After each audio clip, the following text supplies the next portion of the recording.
നമസ്കാരം. ഞാൻ പ്രേംദാസ് ഗുരുവായൂർ. പിറന്നത് തൃശ്ശൂർ ജില്ലയിലെ ഒരുമനയൂർ പഞ്ചായത്തിൽ.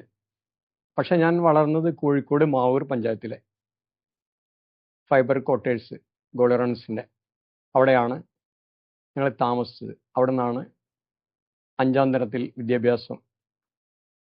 ആ കാലയളവിൽ തന്നെ എൻ്റെ വന്ധ്യപിതാവ് റയോൺസ് ഫാക്ടറിയിൽ വെച്ച് മരണമടഞ്ഞു. ഇതെൻ്റെ ജീവിതത്തിലെ ഏറ്റവും വലിയ ഒരു ഷോക്കാണ്. ഒരു കാലത്തും അത് പോവില്ലല്ലോ. 10 വയസ്സ് പ്രായമുള്ളപ്പോൾ പിതാവിനെ പിരിയേണ്ടി വന്ന ആ ഒരു ഹതഭാഗ്യം. തുടർന്ന് അങ്ങോട്ട് എനിക്ക് വിദ്യാഭ്യാസപരമായിട്ട് അതുപോലെ തന്നെ ഈ കലാകായിക രംഗങ്ങളിലൊക്കെ വളരെ ക്ഷീണമായിരുന്നു. പിന്നീട് അതെല്ലാം അനുഭവിച്ച് അങ്ങനെ പോകുന്ന ആ ഒരു ഇതിൽ എൻ്റെ കലയും അതുപോലെ തന്നെ ഞാൻ ഫുട്ബോൾ കളിച്ചിരുന്നു. അങ്ങനെ സ്കൂളിൽ നിന്ന് ഞാൻ നാടകം എഴുതി സംവിധാനം ചെയ്യുക. അത് 8, 9, 10 ആ മികച്ചേരിക്കുന്ന് സ്കൂളിലെ ചിത്രകലയിൽ പെൻസിൽ ഡ്രോയിങ്ങിൽ ഫസ്റ്റ് ആയിരുന്നു.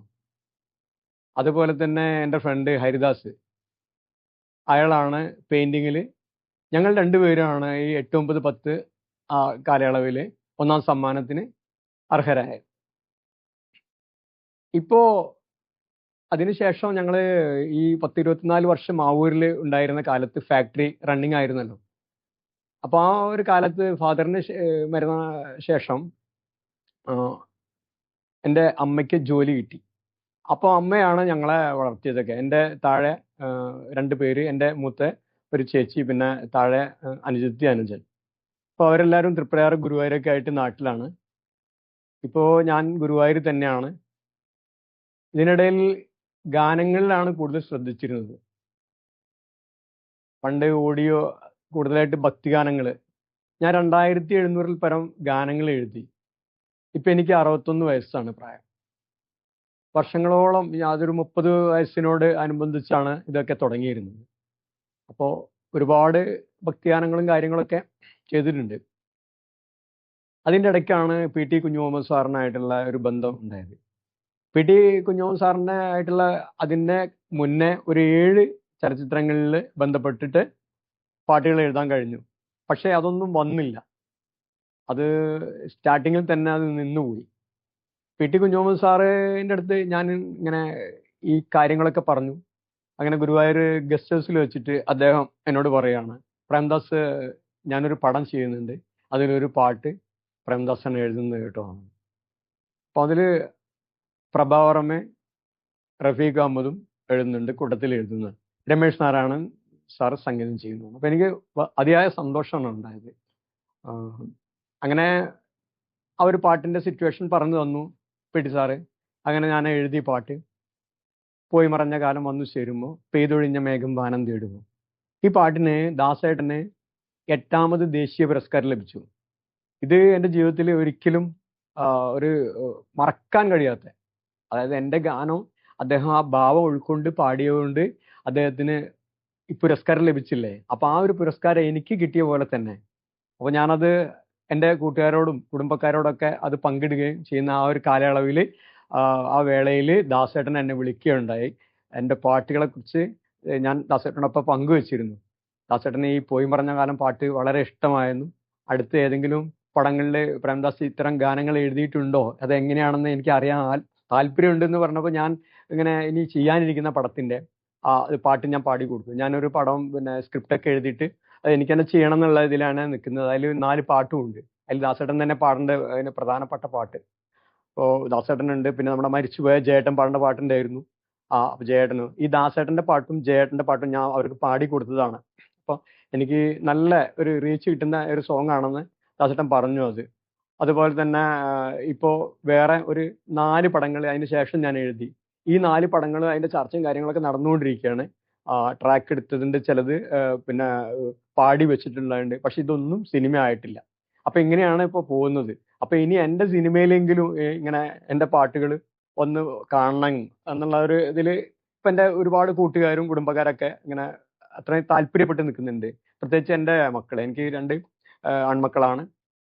അപ്പോൾ പിന്നെ ഭാര്യയും മക്കളും നാട്ടിലാണ്. അപ്പോൾ ഞാൻ അവിടെ ഗുരുവായൂർ അടുത്ത് തന്നെയാണ്. ഇപ്പൊ ഗുരുവായൂർ ഒരു ഗാർഡൻ കാര്യങ്ങളൊക്കെ ആയിട്ടാണ് പോകുന്നത്. കാരണം ജീവിതം നമുക്ക് അതിനുള്ള ഒരു വരുമാനം കാര്യങ്ങൾ വേണമല്ലോ. അപ്പോൾ ഈ സിനിമ എയിം ചെയ്യുന്നത്, അപ്പൊ അതിലൂടെ എൻ്റെ ഗാനങ്ങളും. അപ്പൊ സിനിമ എയിം ചെയ്യുന്ന സമയത്ത് എനിക്ക് അതിന്റെ ആ പ്രൊഡ്യൂസേഴ്സ്, അതുപോലെ തന്നെ ഇതിന്റെ നടന്മാരുടെ ആ ഡേറ്റ്, അങ്ങനെ അത് കൃത്യമായെങ്കിൽ സിനിമ നടക്കുള്ളൂ. ഇപ്പൊ എന്ന് പറഞ്ഞാൽ പ്രൊജക്ട് മീൻസ് നടന്മാരുടെ ഡേറ്റ്, അതല്ലെങ്കിൽ സിനിമയില്ലല്ലോ. അപ്പൊ അവരെയൊക്കെ കൂടുതലായിട്ട് ഞാൻ ഇങ്ങനെ ശ്രമിച്ചുകൊണ്ടിരിക്കുകയാണ്. അവരുടെ ഡേറ്റ് കിട്ടിയെങ്കിലേ പടം നടക്കുകയുള്ളൂ. അപ്പോൾ അത് അല്ലെങ്കിൽ പിന്നെ പ്രൊഡ്യൂസേഴ്സ് സധൈര്യം ന്യൂ കമേഴ്സിനെ വെച്ച് ചെയ്യാൻ തയ്യാറാണോ എങ്കിൽ ഞാനത് ചെയ്യാം എന്നുള്ള ഇതിൽ ഞാൻ നിൽക്കുന്നുണ്ട്. അപ്പൊ അങ്ങനെയൊക്കെയാണ് കാര്യങ്ങൾ. ഇപ്പോൾ സിനിമ നടക്കുകയാണെങ്കിൽ ഞാൻ രക്ഷപ്പെടുകയാണ്. കാരണം അതെല്ലാവരും അങ്ങനെയല്ലേ. കാരണം നമ്മുടെ എന്താണോ നമ്മൾ ലക്ഷ്യം വെക്കുന്നത്, ആ ലക്ഷ്യത്തിൽ എത്താൻ കഴിഞ്ഞാൽ നമുക്ക് അത്രയും വലിയൊരു സന്തോഷമാണ്. കാരണം ഒരിക്കലേ ഈ ലൈഫ് ഉള്ളൂ. അപ്പൊ ഈ ലൈഫ് നമുക്ക് അത് തീരുന്നോട് അനുബന്ധിച്ച് നമ്മൾ അത്രയും രക്ഷപ്പെട്ട് നമ്മുടെ ഇഷ്ടപ്പെട്ട ആ ഫീൽഡിൽ നമ്മൾ വന്നാൽ അതിന്റെ സന്തോഷം നമുക്ക് നമ്മൾ പ്രകടിപ്പിക്കുമ്പോൾ നമ്മുടെ ഇപ്പോൾ എൻ്റെ പിള്ളേർ, ഇപ്പോൾ എനിക്ക് 2 ആൺപിള്ളേരാന്ന് പറഞ്ഞില്ലേ, അപ്പൊ അവര് എൻ്റെ എഴുത്തിന്റെ പാതയിലൂടെ വരുന്നുണ്ട്. അപ്പൊ അവരെ സംബന്ധിച്ച് എൻ്റെ ഒരു വിജയം അവർക്കത് വളരെയധികം ശക്തി കൊടുക്കും അവർ ചെയ്യുന്നത്. അപ്പൊ അവർ തളരാതെ അവരെൻ്റെ പാത പിന്തുടരുമ്പോൾ അവർക്ക് അതിൽ വിജയം കാണാൻ കഴിയും. അപ്പൊ ആ ഒരു സന്തോഷം കൂടി ഞാൻ നിങ്ങളോട് പങ്കുവെക്കുകയാണ്. ഇനി എൻ്റെ ഗാനങ്ങളെ പറ്റി പറയുകയാണെങ്കിൽ ഏറ്റവും കൂടുതൽ ഗാനങ്ങൾ പാടിയുള്ള മധുബാലകൃഷ്ണനാണ്. അത് ഈ ഭക്തിഗാനങ്ങൾ ഒരുപാട് ഉണ്ടല്ലോ. ഇപ്പോൾ കേരളത്തിലെ വിവിധ ക്ഷേത്രങ്ങളെ അനുബന്ധിച്ച്, അപ്പൊ അവിടെ അതിൻ്റെതായിട്ടുള്ള കാര്യങ്ങളിലൂടെ ഉള്ള ഭക്തിഗാനങ്ങൾ ഒരുപാടുണ്ട്. കൂടുതലായിട്ട് എഴുതിയുള്ളത് ഗുരുവായൂരിൻ്റെയാണ്. പിന്നെ ശബരിമല, പിന്നെ വിവിധ ക്ഷേത്രങ്ങളെ ദൈവങ്ങളെ കുറിച്ചിട്ട് ഒരുപാട് പാട്ടുകൾ എഴുതി. ഭക്തിഗാനമാണ് കൂടുതൽ എഴുതിയിട്ടുള്ളത്.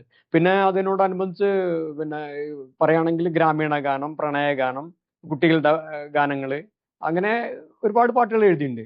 സത്യം പറഞ്ഞാൽ ഒരു 2700 പരം 2700 വരെ പാട്ടുകൾ ഞാൻ എഴുതിയിട്ടുണ്ട്. അപ്പൊ അതില് എടുത്തു പറയാനുള്ള ഒരേ ഒരു ഗാനം എന്ന് പറയുമ്പോൾ ദാസേട്ടന്റെ ആ ദേശീയ പുരസ്കാരം ലഭിച്ച ഗാനം തന്നെയല്ലേ. അപ്പൊ അത് എല്ലാം കൊണ്ട് ഒരു സിനിമാറ്റിക് ആയിട്ടുള്ള ആ ഒരു സോങ്. അതിൽ പി.ടി. കുഞ്ഞുമുഹമ്മദ് സാറിനെ എനിക്ക് ഒരിക്കലും മറക്കാൻ പറ്റില്ല. അദ്ദേഹത്തിന്റെ ഒരു സന്മനസ്സാണ്. അതിന്റെ മുന്നേ നമ്മുടെ മലയാളത്തിൽ തന്നെ, ഞാൻ അവരുടെ പേരൊന്നും പറയുന്നില്ല, അവര് എന്നോട് പാട്ട് എഴുതിച്ചിട്ട് ആ പാട്ടുകളൊക്കെ ഇപ്പോഴും അവിടെ ഇരിക്കുകയാണ്. ആ പ്രൊജക്റ്റ് ഒന്നും നടന്നിട്ടില്ല. അപ്പൊ അത് നടക്കാതെ പോയി. അത് ചിലരൊക്കെ മരിച്ചും പോയി ആ സംവിധായകർ പറഞ്ഞ. പിന്നെ ഇപ്പോ ഞാൻ പറഞ്ഞില്ല, 4 പടങ്ങളിൽ വേറെ എഴുതിയിട്ടുണ്ട്. ഈ പടങ്ങളിൽ എനിക്ക് പ്രതീക്ഷയുണ്ട്. പക്ഷെ അതും ഈ പറഞ്ഞ പോലെ തന്നെ ഇങ്ങനെ നിൽക്കുകയാണ്. അപ്പൊ ഏറ്റവും കൂടുതൽ പാട്ട് പാടിയുള്ള മധുബാലകൃഷ്ണനാണ്. മധു പാടിയുള്ള ഒരു പാട്ട്, സംഗീതം ചെയ്തിട്ടുള്ള റിയാദ്, ഒരുപാട് പാട്ടുകളുണ്ട്. അതിൽ ഏറ്റവും ശ്രദ്ധേയമായിട്ടുള്ള ചില പാട്ടുകൾ ഞാൻ പറയും. ഇപ്പോൾ സംഗീതം ചെയ്ത് റിയാദിന്റെ എന്റെ രചന ഒരു പാട്ടുണ്ട്. ഒഴുകി മുരളി ഗാനം, മധുര മനോഹര ഗാനം, മഴമുകിൽ വർണ്ണനം യദുകുലനാഥന്റെ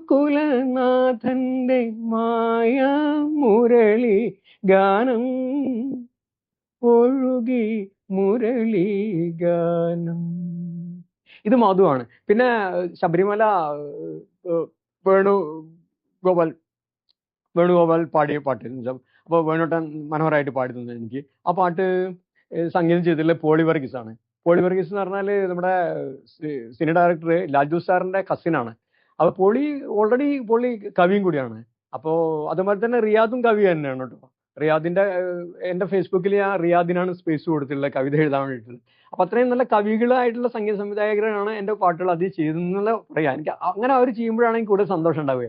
കാരണം അപ്പൊ അവർക്ക് വളരെ തൃപ്തികരമായിട്ട് അവർ ചെയ്യുമ്പോൾ അവരുടെ ആ ഒരു നമ്മുടെ മനസ്സിന്റെ അത്രയും നമ്മൾ ഉയർത്തി, നമ്മുടെ ഈ രംഗത്തെ ഞാൻ ഉയർത്തി കൊണ്ടുവന്നു എന്നുള്ള അതിൽ ഞാൻ അഭിമാനിക്കുന്നുണ്ട്. ഇപ്പൊ അതില് പിന്നെ പോളി വർഗീസ് മ്യൂസിക് ഇട്ടു. എന്നിട്ട് മ്യൂസിക് ഇട്ടതിൽ കല്യാണ വസന്ത രാഗമാണ്. കല്യാണ വസന്ത രാഗത്തിൽ ഞാൻ എങ്ങനെ എഴുതി അത് ആ പാട്ട് വേണുഗോപാലിന് വേണ്ടിയിട്ട് ഞാൻ പാടാൻ ശ്രമിക്കാതെ. മകരചന്ദ്രോദയം മനതാരിൽ പൊന്നാക്കി മണികണ്ഠ പരംപൊരുളേ, മോഹന മണിവീണ ശ്രുതി മീട്ടി ഞാൻ പാടി കല്യാണ വസന്തരാഗം, സ്വാമിക്ക് ഹൃദയകാവ്യം. അങ്ങനെ പോണ്. പിന്നെ എനിക്ക് മുസ്ലിം സോങ് ഞാൻ എന്നോട് എഴുതാൻ പറഞ്ഞ സമയത്ത് റംസാന്റെ പീരീഡ് ആണ്. അത് റംസാൻ റംസാന്റെ പീരീഡ് എന്ന് വെച്ചാൽ റംസാന്റെ തൊട്ട് പിന്നെയുള്ള ആ ഒരു ഇതില് ആ സമയത്താണ് ഇങ്ങനെ എൻ്റെ ഫ്രണ്ട് മുഹമ്മദ് അഷ്റഫ് എന്നോട് ഒന്ന് പറഞ്ഞ്, പ്രേമൻ 2 പാട്ട് ചെയ്യണം, കൈതപ്പുറം ഉണ്ട്, പിന്നെ ബാപ്പു വെള്ളിയറമ്പ് എഴുതുന്നുണ്ട്, ബക്കർ മേത്തല ഉണ്ട്, അപ്പോൾ പ്രേംദാസിന്റെ പാട്ട് വേണമെന്ന് എനിക്ക് ആഗ്രഹമുണ്ട്, ഒരു 2 പാട്ട് പ്രേംദാസ് എഴുതും കേട്ടോ, 10 പാട്ടാണ് ടോട്ടൽ ഉദ്ദേശിക്കണം എന്ന് പറഞ്ഞു. അപ്പൊ ഞാൻ ശരി, ഓക്കെ, ഞാൻ സമ്മതിച്ചു, ഞാൻ പാടിത്തരാന്ന് പറഞ്ഞു. അപ്പൊ അങ്ങനെ എഴുതി തരാന്ന് പറഞ്ഞു. അപ്പൊ അത് എഴുതിയ, അപ്പൊ അതിൽ ഞാനപ്പോ എന്നോട് പ്രണയഗാനാണ് എഴുതാൻ ആവശ്യപ്പെട്ടതെങ്കിലും ഞാൻ പറഞ്ഞു, ഒരെണ്ണം ഞാൻ പ്രണയം, ഒരെണ്ണം ഞാൻ റംസാനെ കുറിച്ച് എഴുതാന്ന് പറഞ്ഞു. അപ്പോ പിന്നെ അത് ശരി എന്നാ എഴുതിക്കോളൂ എന്ന് പറഞ്ഞു. അപ്പൊ ഞാൻ എഴുതിയ പാട്ട് മാർക്കോസ് രഹനയും പാടിയത് കേട്ടോ. അത് ഷഹബാൻ മാസയാമങ്ങൾ കൊഴിഞ്ഞുവല്ലോ, റംസാൻ കാലമൊന്നു വീണ്ടും തളിർത്തുവല്ലോ, സന്ധ്യാമലരെന്ന പോലെ വിരിഞ്ഞുവല്ലോ, വിഹായസിൻ പൂന്തോപ്പിൽ ചന്ദ്രലേഖ. അപ്പൊ ഈ പാട്ട് അവരിപ്പോ ആദ്യത്തെ ആ ഒരു, അതായത് ബ്രേക്കിംഗ് സോങ് ആയിട്ട് തന്നെയാണ് അന്ന് ഇത് ഇട്ടിരുന്നത്, ആ ഓഡിയോ, ആ ബിസിനസ് നടക്കുന്ന ആ കാലത്ത്. അപ്പൊ ബ്രേക്കിംഗ് സോങ് ഇതിട്ടതിൽ എനിക്ക് വളരെ സന്തോഷമുണ്ട്. ഇത് തന്നെ പാട്ട് തന്നെ രഹനയും പാടി എന്നുള്ളതാണ്. അപ്പൊ ആ പാട്ടിൽ 2 പേരും ഇപ്പൊ ഈ ഷഹബാമാസം പാടി. പിന്നെ ഒരെണ്ണയിൽ പ്രണയമാണ് ഞാൻ എഴുതിയത്, അതൊരു സിനിമയ്ക്ക് വേണ്ടിയിട്ട് പിന്നെ അവരൊക്കെ പറഞ്ഞിരുന്നു, പക്ഷെ അതൊന്നും നടന്നില്ല.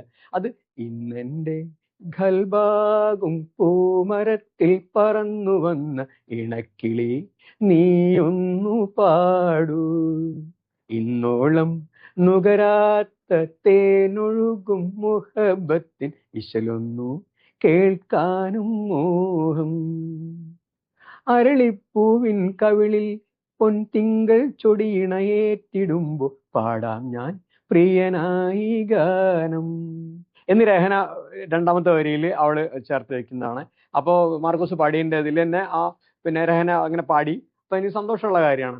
അപ്പോ പ്രണയമാണ്. അപ്പോ അവനും അവളും കൂടി വളരെ മനോഹരമായിട്ടുള്ള ആ ഒരു സമയത്ത് ഒരു സന്തോഷത്തിന്റെ ആ ഒരു പ്രണയ ആ ഒരു കാലത്തെ ഒരു പാട്ട് വേണമെന്ന് പറഞ്ഞപ്പോൾ ഞാൻ ആ ഒരു പാട്ട് കൊടുത്ത്.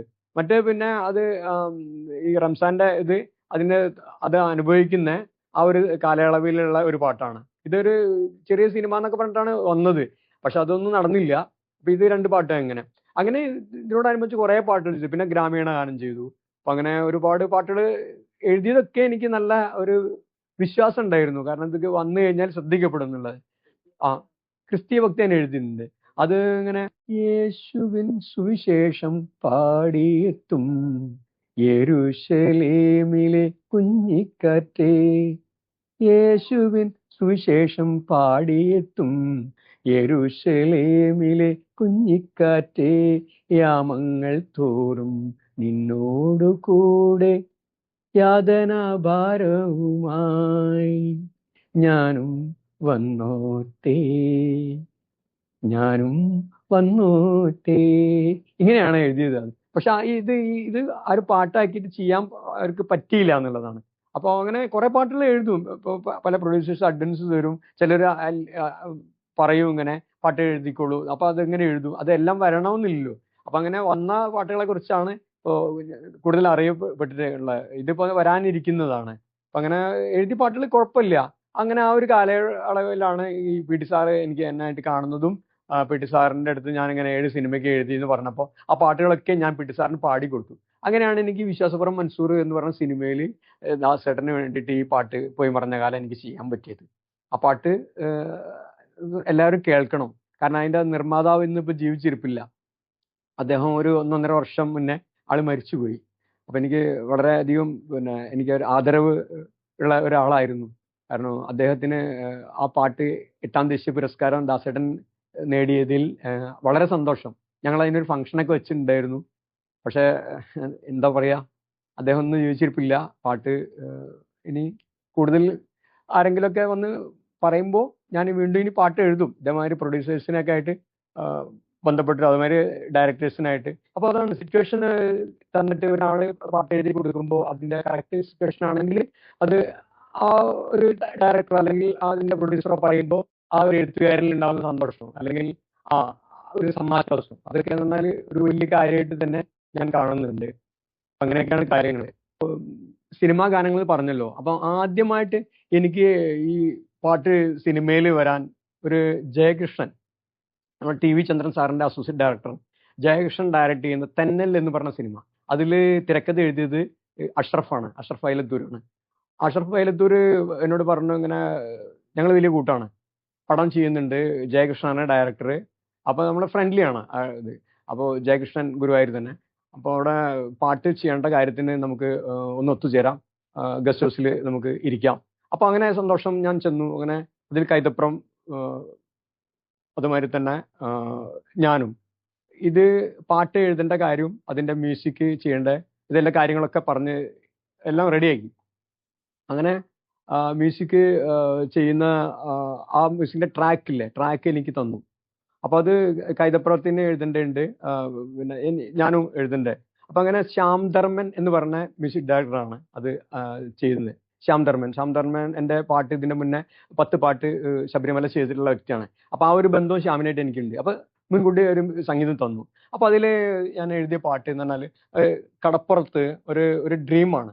അപ്പോൾ നമുക്ക് ഡ്രീം എന്തും നമുക്ക് കാണാമല്ലോ. അപ്പോൾ എത്രയും മനോഹരമായിട്ട് ആ കടപ്പുറത്തെ ആ ടീനേജ് കാണുന്ന ആ ഒരു ഡ്രീം, അത് അത്ര ടോപ്പിലേക്കായിട്ട് പ്രേംദാസിന് എല്ലാ സൗകര്യവും എടുത്തിട്ട് പാട്ട് എഴുതാം, ഞങ്ങളെ സമ്മതിച്ചിരിക്കുന്നു തന്നെ. അപ്പം ഞാൻ എഴുതിയ ശ്യാം ധർമ്മൻ്റെ സംഗീതത്തിലെ അത് മ്യൂസിക് അത് തന്നിരുന്നു.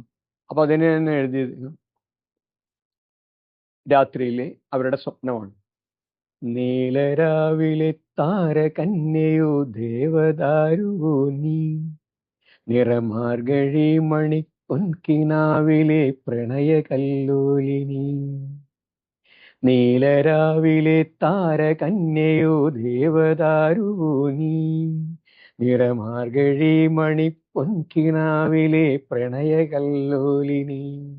നിന്റെ നീല നീൾമിഴി നിറയും കാവ്യത്തേൻമൊഴി, നിന്റെ നീല നീൾമിഴി നിറയും കാവ്യത്തേൻമൊഴി, എന്നിലാനുരാഗ പുതുമാരി തൂകി അഴകേ. നീലരാവിലെ താരകന്യയോ ദേവദാരുവോ നീ, നിറമാർഗഴി മണി പൊൻകിനാവിലെ പ്രണയകല്ലോലിനി. അപ്പൊ ഈ പാട്ട് അവർക്ക് എല്ലാവർക്കും ഇഷ്ടപ്പെട്ടു പറയുമ്പോൾ. അപ്പോൾ ഇതാണ് എൻ്റെ ആദ്യത്തെ ഞാൻ എഴുതി വെച്ച പാട്ട്. പക്ഷെ ഇത് നടന്നില്ല. പിന്നെ ഞാൻ ഇതിനോടനുബന്ധിച്ച് തന്നെ വേറെ കുറെ പാട്ടുകൾ ചെയ്തു എന്ന് പറഞ്ഞില്ലേ. ഇവിടെ പിന്നെ നമ്മുടെ കോഴിക്കോട് ശരിക്കും അവരുള്ള ഫ്രണ്ടാണ് അനിൽ, പുരുഷൻ കടലുണ്ടി എന്ന് പറഞ്ഞ വലിയൊരു കലാകാരൻ. അത് പുരുഷേട്ടൻ്റെ ഏറ്റവും ഇളയ അനിയനാണ് അനിൽകുമാർ. അനിൽകുമാറിന് വേണ്ടി ഞാൻ ഒരു പാട്ട് ചെയ്തതാണ്. അതൊരു വിഷാദ ഗാനമാണ്. അത് ഞാൻ തന്നെ എന്നോട് പറഞ്ഞ് ഒരു ഈണം ഇടണം എന്ന് പറഞ്ഞ്, ശരി ഞാൻ അത് ഈണം ഇട്ടിട്ട് അങ്ങനെ ഞാനൊരു പാട്ട് പാടിയിട്ടുണ്ട്.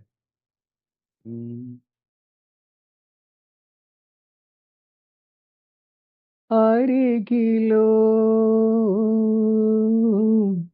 അകലെയോ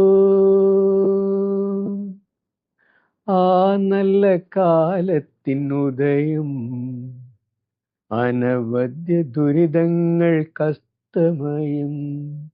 അരികിലോ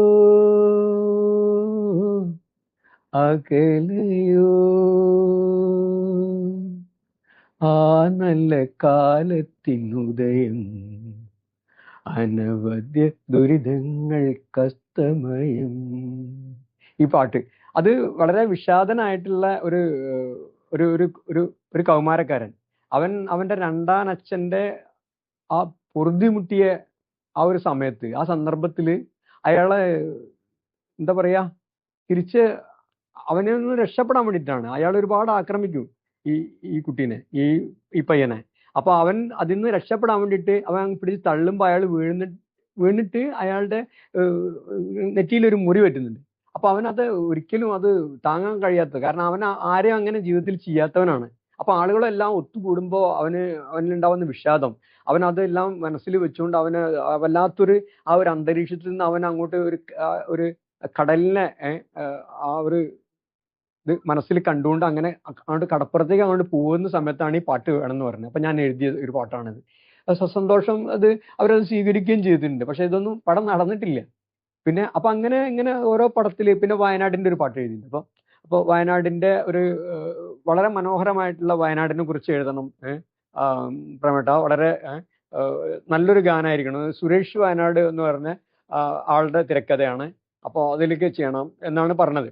അപ്പൊ ഞാൻ എഴുതിയപ്പോൾ അങ്ങനെ വയനാട്, ഞാൻ കേരളത്തിൽ അങ്ങോളം ഇങ്ങോളം സഞ്ചരിച്ചതിൽ നിന്ന് ഇപ്പോൾ മലനാടുകളിൽ ഏറ്റവും എനിക്ക് പ്രിയപ്പെട്ട, അല്ലെങ്കിൽ ടോട്ടലി എനിക്ക് ഇഷ്ടപ്പെട്ട ഒരു സ്ഥലമാണ് വയനാട്. വയനാടിന്റെ ആ ഒരു കാനന ഭംഗി അത്രത്തോളം ആ ആ മനസ്സിനെ സ്വാധീനിച്ചിട്ടുണ്ട്. അപ്പൊ ഞാൻ എഴുതിയ പാട്ടാണ് മലനാടിൻ മകളെ വയനാടേ, മലയാളക്കരയുടെ പൊന്മകളെ, മലനാടിൻ മകളെ വയനാടേ, മലയാളക്കരയുടെ പൊന്മകളെ എന്നുള്ള ഗാനം. അപ്പോൾ ഈ ഗാനത്തിന്റെ ഇത് എല്ലാവർക്കും അത് പറഞ്ഞ രീതിയിൽ തന്നെ അത് അവിടെ അവതരിപ്പിക്കാൻ എനിക്ക് പറ്റിയിട്ടുണ്ടായിരുന്നു. അപ്പോൾ ഞങ്ങൾ ഫ്രണ്ട്ലി ഒരു ഡിസ്കഷൻ കാര്യങ്ങളുണ്ടായിരുന്നു. അപ്പോൾ എന്നോട് പ്രേമട്ട ആ പാട്ടൊന്ന് ആലപിക്കാൻ പറ്റുമെന്ന്. അപ്പം ഞാൻ അവിടെ ആലപിച്ചാണിത്. അപ്പോൾ ഈ മകാരത്തിൽ തന്നെയാണ് ഞാൻ ഇത് എഴുതിയിട്ടുള്ളത്, ഈ പാട്ട്. പിന്നെ ഇത് കൂടാതെ ഞാനിവിടെ നമ്മുടെ മയ്യഴി പുഴയെ കുറിച്ചിട്ട് ഒരു പാട്ട്, അവിടുത്തെ ഒരു പാട്ട് വേണമെന്നാണ്. അതപ്പോൾ അവിടെ ഒരു രഞ്ജിത്ത് ഉണ്ട്. രഞ്ജിത്ത് അയാളുടെ സ്ക്രിപ്റ്റ് ആൻഡ് ഡയറക്ഷൻ ചെയ്യാൻ വേണ്ടിയിട്ട്. അപ്പോൾ അയാൾ എന്നോട് പറഞ്ഞ്, പിന്നെ പ്രേംദാസ് ഗുരുവായൂർ എന്ന് പറഞ്ഞ ആളുടെ ഒരു പാട്ട് ഞങ്ങൾക്ക് വേണം പ്രൊജക്റ്റിലേക്ക്. അപ്പോൾ നിങ്ങൾ ഇവിടെ മയ്യഴി വരെ ഒന്ന് വരികയാണെങ്കിൽ അവിടെ ഹിൽ പാർക്ക് ഉണ്ട്, അവിടെ നിന്ന് മയ്യഴിയെ എങ്ങനെ വീക്ഷിക്കാം, അവിടെ ഇരുന്നിട്ടാണ് പാട്ട് വേണ്ടതെന്ന് പറഞ്ഞു. അപ്പോൾ അവിടെ ആ പ്രതലത്തിൽ നിന്നുകൊണ്ടുള്ള ഒരു വീക്ഷണത്തിലാണ് ഈ പാട്ട്, ഒരു അശരീരി പോലെ വരേണ്ട ഒരു പാട്ടാണെന്ന്. അപ്പൊ ഞാൻ എഴുതി അത് ഇങ്ങനെ മയ്യഴിയെ കുറിച്ചിട്ട്. മയ്യഴി മനോഹരി മകരന്ദ സാഗരത്തിൻ പ്രിയ കാമുകി, മാനസം നിറയെ നന്മയുമായി മന്ദമായി ഒഴുകും തോഴി, മഹിയിൽ നിൻ ചിത്രം വരഞ്ഞെടുക്കാൻ മഴവില്ലിൻ വർണ്ണങ്ങൾ ചികയുന്നു ഞാൻ. അപ്പൊ ഈ പാട്ട് എഴുതിയിട്ട് അവരെ എന്നെ ഒരു സ്വീകരണമൊക്കെ തന്നിരുന്നു. അപ്പൊ ഇതിൽ അവിടുത്തെ ഒരു അധ്യാപകൻ വരെ എഴുതിയിരുന്നു പാട്ട്. അപ്പോൾ അവര് എല്ലാവരും വന്നിട്ട് എന്നെ ചേർത്ത് പിടിച്ചിട്ട് അങ്ങനെ കൈ തന്നിട്ട് പറഞ്ഞു, ഇങ്ങനെ ഈ പാട്ട് ഈ സിനിമയിൽ വന്നാൽ നിങ്ങൾ വളരെ ശ്രദ്ധിക്കപ്പെടും കേട്ടോ എന്നൊക്കെ പറഞ്ഞ് ഞാനപ്പോൾ രണ്ടാമത്തെ തവണ മയ്യഴി ചെന്നപ്പോൾ അപ്പൊ അവർക്ക് ഭയങ്കര സന്തോഷമായി. പക്ഷെ ആ പടവും അതവിടെ ഇങ്ങനെ പലരോടും സംസാരിക്കുന്നുണ്ട്, ടോവിനോയുടെ അടുത്തൊക്കെ സംസാരിച്ചെന്നൊക്കെ പറയുന്നുണ്ട്, ടോവിനോ ഫഹദിനോടൊക്കെ സംസാരിച്ചെന്നൊക്കെ പറയുന്നുണ്ട് അവര്. ഇപ്പൊ എനിക്ക് അതിന്റെ എപ്പോഴാണ് എന്താന്ന് തുടങ്ങുന്നൊന്നും പറയാൻ പറ്റില്ല. അപ്പൊ അങ്ങനെ പല ആൾക്കാർക്കും ഞാൻ ഇങ്ങനെ പാട്ടുകൾ ചെയ്തതാണ്.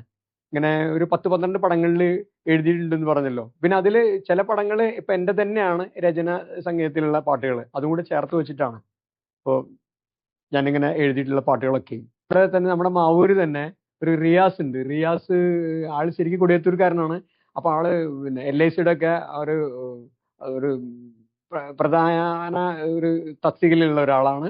അപ്പോൾ ആ ആൾ എന്നോട് പറഞ്ഞ്, നല്ല ഫ്രണ്ടായി വന്നു. പിന്നെ ആള് എന്നോട് പറഞ്ഞ്, പ്രേംദാസ് തൊട്ട് നിങ്ങളൊരു പാട്ട് എനിക്ക് വേണം, ഇങ്ങനെ സിറ്റുവേഷൻ പറഞ്ഞു. അതായത് കൊറോണ കാലത്ത് മാസ്ക് ധരിച്ചിട്ട് അത്യധികം വിഷാദനായിട്ട് സ്കൂളിന്റെ പടിവാതിൽക്കൽ അടഞ്ഞു കിടക്കുന്ന സ്കൂളിന്റെ ആ കമ്പിവാതിൽ പടിയിൽ പിടിച്ചിട്ട് ഇങ്ങനെ ഉള്ളിലേക്ക് നോക്കി നിൽക്കുകയാണ് വിഷാദനായ കുട്ടി. അപ്പൊ അശരീരി പോലെ ഒരു ഗാനം വേണം. അപ്പൊ ദാസേട്ടനാണെന്ന് വിചാരിക്കുക പാടാൻ. അപ്പൊ അത്ര ഒരു പാട്ട് വേണമെന്ന് പറഞ്ഞു. അപ്പൊ ഞാനിങ്ങനെ എനിക്ക് കുറച്ച് സമയം തരണം എന്ന് പറഞ്ഞു. അപ്പൊ അങ്ങനെ ഞാൻ എഴുതിയ പാട്ടാണ്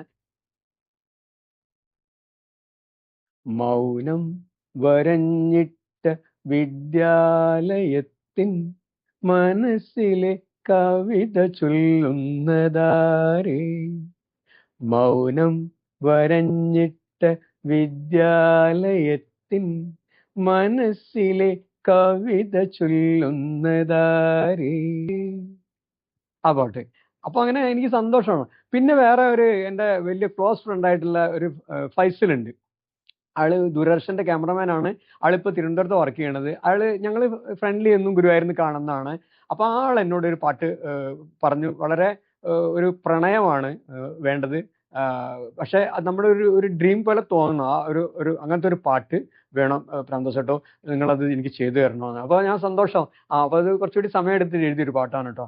അപ്പൊ അത് എന്നോട് പറഞ്ഞു ഇങ്ങനെ ഒരു ഈണം കൊടുക്കണം. അപ്പൊ ഞാനിങ്ങനെ ഒരു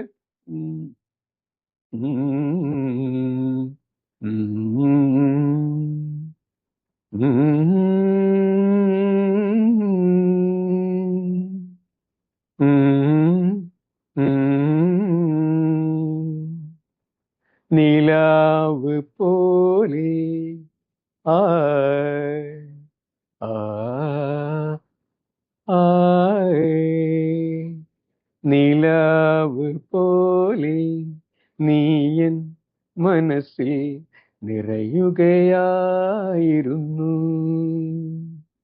നറുമുല്ലമിത്തുനങ്ങൾ ആയ് ആയ് ആയ് ആയ്. നറുമുല്ലമിത്തുനങ്ങൾ നർത്തനം തുടരും നിശയുടെ പടിവാതിൽക്കൽ. നാണത്തിൽ നീരാടി നിൽപ്പവളേ നിരുപമ കന്യകേ അഴകേ. അപ്പൊ കൗമാരക്കാരുടെ പ്രണയമാണത്. അപ്പൊ ഈ പാട്ട് കയ്യിൽ വെച്ചുകൊണ്ട് നമ്മുടെ തിരുവനന്തപുരത്തുള്ള ഒരു വിജയകുമാർ സാറുണ്ട്.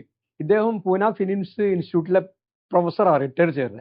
അപ്പൊ അദ്ദേഹത്തിന് എൻ്റെ പാട്ട് വളരെയധികം ഇഷ്ടപ്പെടുകയും ആള് സംവിധാനം ചെയ്യാം എന്നുള്ള നിലക്കാണ് നിൽക്കുന്നത്. സ്ക്രിപ്റ്റ് നമ്മുടെ ഫൈസലിന്റെ സ്ക്രിപ്റ്റാണ്.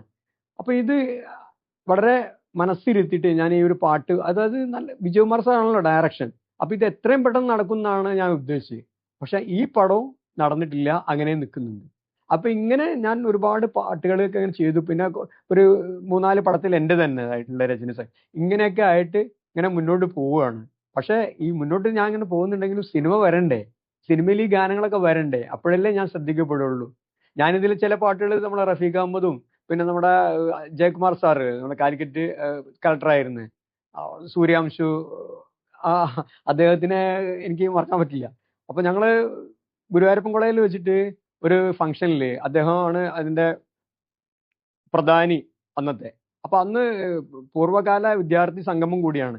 അപ്പൊ ഞങ്ങൾ അതിൻ്റെയൊക്കെ ഭാഗമായിട്ട് ചെന്ന്, അപ്പൊ ഞാൻ നേരത്തെ ഇദ്ദേഹത്തിന് അറിയാമായിരുന്ന ഒരു ഇതിൽ ഞാൻ നമസ്കാരം പറഞ്ഞു. അങ്ങനെ ഞങ്ങൾ ആ വരാന്തയിൽ കൂടെ നടക്കാനുള്ള ഒരു സന്ദർഭം കിട്ടി. അപ്പൊ ഞാനത് അദ്ദേഹത്തിന്റെ പാട്ടാണ്, ഞാൻ സൂര്യാംശു ഓരോ വയൽപ്പൂവിലും വൈരം പതിക്കുന്നു.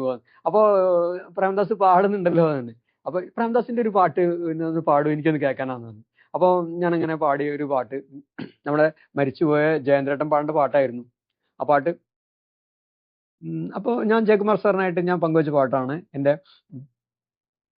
ഒരു മഞ്ഞു തുള്ളിയായി ഒഴുകിയെന്നിൽ അലകടലാകിയ അനുരാഗമേ നൈർമല്യമേ നിൻ കൈപ്പും മധുരവും നുകരുവോൻ ഞാനത്ര ധന്യനായി ചേത്തോപ്പിക്കാരത്തിൻ താളമായി. ഈ പാട്ട് അങ്ങനെ ഒരു സന്തോഷം നൽകിയൊരു ഒരു ഗാനമാണ്. പക്ഷെ നമ്മളെ ജേട്ടന് ജീവിച്ചിരിപ്പില്ല, എനിക്ക് ഒരുപാട് വിഷമമുണ്ട്. ജേട്ടനെ ഞാനിത് പാടിക്കൊടുത്താണ്. ഞങ്ങള് തൃശ്ശൂർ ഇവിടെ സാഹിത്യ അക്കാദമിയിൽ വൈകുന്നേരങ്ങളിൽ വലിയ പ്രോഗ്രാംസ് ഒക്കെ ഉണ്ടാകുമ്പോൾ ജേട്ടനും വരും, ജേട്ടൻ ഉണ്ടാവും. അപ്പൊ ജേട്ടന് അപ്പൊ ആ ഒരു കാലയളവിൽ ഇപ്പോൾ ജയന്തേട്ടനെ ഞാൻ പാടിക്കൊടുത്ത അതുമാതിരി തന്നെ ഒരുപാട് ഗായകർ അവിടെ വരുമല്ലോ. അപ്പൊ ആ ഇതില് ഇപ്പൊ ഗായത്രി എന്റെ പാട്ട് പാടുകയാണ്. ഗായത്രിന്റെ ഒരു ദിവസം ഞാൻ അവിടെ കണ്ടിട്ടുണ്ടായിരുന്നു. ഗായത്രിന്റെ പാട്ട് പാടിയത് പോളിവറൈസിന്റെ മ്യൂസിക്കിൽ തന്നെ. പെരിങ്ങാട്ട് കാവിലമ്മേ പരമ്പൊരുളേ എൻ്റെ പരിദേവനം കേൾക്കൂ കരുണാമയി. ഇത് ഗായത്രി പാടുക. അപ്പൊ ഞങ്ങൾ ഇടയ്ക്ക് കാണാറുണ്ട്. അപ്പൊ ആ ഒരു കാലയളവിൽ തന്നെയാണ് ഇപ്പൊ ജേട്ടനൊക്കെ കണ്ട ആ ഒരു ഇതിൽ വീണ്ടും കണ്ടുകൊണ്ടിരിക്കുന്ന ഇതിലാണ് ഞാനിപ്പോ ഈ എൻ്റെ പാട്ട്, എൻ്റെ സിനിമ വരികയാണെങ്കിൽ എൻ്റെ തിരക്കഥയിലത്തെ ഈ ഒരു ഗാനം ജേട്ടനാണ് പാടിട്ടാണ്. ജേട്ടൻ പറഞ്ഞു എനിക്ക് വളരെ ഇഷ്ടപ്പെട്ടു പ്രേംദാസെ, നല്ലൊരു ഗാനമാണ് ഞാൻ പാടുന്നതിൽ എനിക്ക് എനിക്കത് എത്ര പെട്ടെന്ന് പാടണം എന്നാണ് ഇപ്പൊ എൻ്റെ മനസ്സ് പറയണത്. കാരണം അങ്ങനത്തെ അത്രയും വലിയ ഞങ്ങൾ അങ്ങനെ കമ്പനിയാണ് ഞാനും ജേട്ടനൊക്കെ ആയിരുന്നു, അങ്ങനെ ആയിരുന്നു. ജേട്ടൻ ഇപ്പോഴും ജേട്ടൻ മരിച്ചിട്ടില്ല, നമ്മുടെ മനസ്സിലെപ്പോഴും ഉള്ള ആളാണ്. അപ്പൊ നമ്മുടെ മലയാളത്തിന്റെ ഭാവഗായകനാണ്. പിന്നെ ദാസേട്ടൻ പാടേണ്ട അത് ഏറ്റവും ദാസേട്ടന് ആ ദേശീയ പുരസ്കാരം ലഭിച്ച വേളയിൽ ദാസേട്ടൻ എന്നെ വിളിച്ചത്, ഞാൻ ദാസേട്ടനെ വിളിച്ചപ്പോൾ ദാസേട്ടൻ അവിടെ ഇന്റർവ്യൂ നടന്നുകൊണ്ടിരിക്കുകയാണ്. അപ്പൊ ദാസേട്ടന്റെ കയ്യിലുള്ള ഫോൺ അപ്പോ പ്രഭേച്ചിന്റെ കയ്യിൽ, പ്രഭേച്ചാണ് അന്ന് ഫോൺ എടുത്തത്. അപ്പോൾ ഞാൻ ദാസേട്ടൻ്റെ ഇന്റർവ്യൂ കഴിഞ്ഞിട്ട് ഞാൻ വിളിക്കാന്ന്, പ്രേംദാസ് ഒരു കാര്യം ചെയ്യൂ, പിന്നെ ദാസേട്ടൻ ഇന്റർവ്യൂ അതിന്റെ ഒരു അല്പം ബ്രേക്ക് സമയത്ത് ഞാൻ പ്രേംദാസിനെ വിളിക്കാൻ പറയാമെന്ന് പറഞ്ഞു. അതൊരിക്കലും മറക്കാൻ പറ്റില്ല. ദാസേട്ടൻ എന്നെ ആ ഒരു 2018 എന്നെ 17ന്റെ ആ ഒരു പുരസ്കാരം വാങ്ങിക്കുക 18-ലാണല്ലോ. അപ്പൊ അത് ആ ദാസേട്ടന്റെ ആ ഒരു ഇത്രയും വലിയൊരു ലെജൻഡ് ആയിട്ടുള്ള ദാസേട്ടൻ എന്നെ വിളിച്ച് സംസാരിച്ചതും പാട്ടൊക്കെ പാടിപ്പിച്ചത് എന്നെ കൊണ്ട്. അതിൽ പാടേണ്ട ഞാൻ എഴുതിയ എൻ്റെ ഒരു ഗാനമുണ്ട്. അത് ദാസേട്ടനെ ഒരു ഏറ്റവും ഹൈലൈറ്റ് ചെയ്യുന്ന, കാരണം ഇത് എൻ്റെ സ്ക്രിപ്റ്റിലെ കലയും ദാമ്പത്യവും പൊരുത്തപ്പെടുത്താൻ കഴിയുന്നില്ല, വെരി കോംപ്ലിക്കേറ്റഡ് ആണ്. അപ്പൊ അതിൽ ഏറ്റവും പ്രധാനം കൊടുക്കുന്ന ഒരു ഗാനമാണ്. ഒരു അശരീരി പോലെ ചിത്ര പ്രദർശന വേളയാണ്. ആ പത്മവിഭൂഷൺ ലഭിച്ച ആ ഒരു ചിത്രകാരന്റെ ആ ഒരു ഏറ്റവും നല്ല സന്തോഷം നിറഞ്ഞ ഒരു നിമിഷങ്ങളാണ്. അദ്ദേഹത്തിന്റെ വലിയ ചിത്ര പ്രദർശനം നടന്നുകൊണ്ടിരിക്കുകയാണ്. അപ്പൊ ആ ഗുരു എന്ന് പറഞ്ഞ ആ ഒരു മുഹമ്മദ് മാഷ് എന്ന് പറഞ്ഞ ഒരു കഥാപാത്രമുണ്ട്. ആ കഥാപാത്രമാണ് ഏറ്റവും കൂടുതൽ അതിൽ ഈ ആളുകളെ സ്വീകരിക്കുന്നതും ആ സസന്തോഷം ആ അഭിമാനത്തോടുകൂടി ആ ചിത്രകാരനെ ചേർത്ത് പിടിച്ചുകൊണ്ട് എൻ്റെ അരുമ ശിഷ്യൻ എന്ന് പറയുന്ന ആ നിമിഷങ്ങളിലൂടെയാണ് ഈ ചിത്രം പോകുന്നത്. പിന്നെ ഉറ്റ സുഹൃത്തുക്കളായ ഉർമിസ് ജോസഫ്, മുത്തുറഹ്മാൻ. അപ്പൊ അങ്ങനത്തെ ഒരു എല്ലാവരോടും ചേർത്ത് വെക്കുന്ന ഒരു സിനിമയാണത്. ഒരു തരത്തിലുള്ള വിഭാഗീയതയും നമുക്ക് നമ്മളെ അലോസരപ്പെടുത്താത്ത ഒരു സിനിമ. അതിൽ വെച്ച ഒരു പാട്ടാണ് ദാസേട്ടൻ ഞാൻ പാടി കൊടുത്തു. അപ്പോ ഞാൻ തന്നെ അത് ഈണം ചേർത്തിട്ടാണ് പാടിയത്. അപ്പൊ അത് ഇങ്ങനെ ആ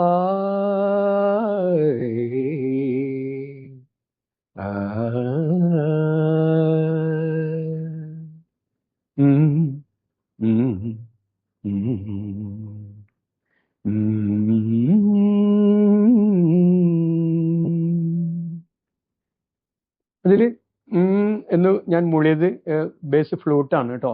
ആ എന്ന് പറഞ്ഞ ദാസേട്ടൻ തന്നെ അതിന്റെ ഒരു അമ്മിങ് ദാസേട്ടൻ തന്നെയാണ് ആലപിക്കേണ്ടത്. എന്നിട്ട് തുടർന്ന് വരുന്ന പാട്ട് നീലവാനത്തെ ചുവരിലെ ചിത്രം വരഞ്ഞിട്ട ഭാവന. ഈ പാട്ട് ഞാൻ ഉദ്ദേശിക്കുന്നത് ഇതിന്റെ റിതം എന്ന് പറയുമ്പോൾ ഗിത്താർ തന്നെയാണ് കേട്ടോ. ഗിത്താർ സ്ട്രിങ്സ് മാത്രമാണ് റിതം ചെയ്യുന്നത്. അതേമാതിരി ഫ്ലൂട്ട് അത് അമ്മിങ്, പിന്നെ ഒരു ഇൻസ്ട്രുമെന്റ്സ് ഉപയോഗിക്കുന്നില്ല. ഇത് രണ്ടിലും ഇതിലിങ്ങനെ ചെയ്യണം. ഞാൻ ദാസേട്ടനോട് ഇത് പങ്കുവെച്ചാണ്. ദാസേട്ടൻ ഇത് പാടി, ഈ ദാസേട്ടന് നമ്മൾ ഈ പാട്ടിന്റെ മുഴുവൻ വരി ഞാൻ പാടി കൊടുത്തിട്ടുണ്ട് നമ്മുടെ ദാസേട്ടന്. അപ്പൊ ദാസേട്ടൻ പറഞ്ഞു, ദാസേ ഇത് വളരെയധികം ശ്രദ്ധിക്കപ്പെടും കേട്ടോ, ഞാനാണ് പറയുന്നത്.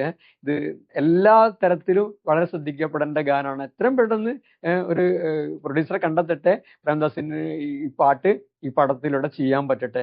ഓൾ ദ ബെസ്റ്റ് പ്രേംദാസ് എന്ന്. അതാണ് ഞാൻ പറഞ്ഞത്. ദാസേട്ടനായിട്ട് ഞാൻ 2018 ദാസേട്ടന് അവാർഡ് സ്വീകരിക്കുന്ന, പോയിമറഞ്ഞ കാലത്തിന്റെ അവാർഡ് സ്വീകരിക്കുന്ന ആ ഒരു വേളയിൽ ഇത് ദാസേട്ടനും ഞാനും മനസ്സ് പങ്കുവെച്ച് അതിന്റെ ആ സന്തോഷത്തിൽ ദാസേട്ടൻ ഈ പറഞ്ഞ കാര്യങ്ങൾ ഒരിക്കലും ഞാനിത് എന്റെ മനസ്സിൽ നിന്ന് പോവില്ല.